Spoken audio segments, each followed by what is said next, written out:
आता पतंग उडवण्याचा मौसम सुरू झाला.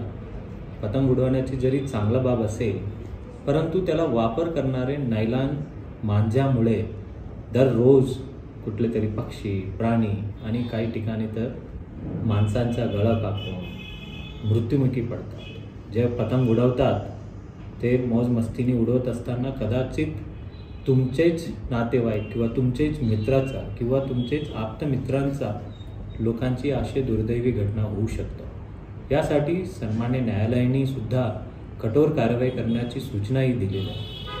मी सर्व नागरिकांना आवाहन करतो की आपण नायलॉन मांजाचा वापर करू नये आणि याही आवाहन करतो की कुठेही असे नायलॉन मांजा विक्री करत असल्यास निदर्शनास आला तो आम्हाला गोपनीय माहिती आपण द्यावा.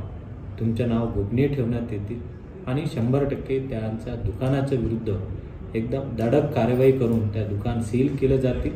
अनाधिकृतपणे असेल त्याला तोडण्यातही येतील आणि आपल्या एक इन्फॉर्मेशनमुळे कदाचित कोणाचा तरी जीव वाचू शकतो. आणि नक्कीच माझ्या छत्रपती संभाजीनगरवासी मला हा इन्फॉर्मेशन देऊन त्यांच्या विरुद्ध कडक कारवाई करण्याची भाग पाडतील अशी अपेक्षा. सर्वांना नमस्कार.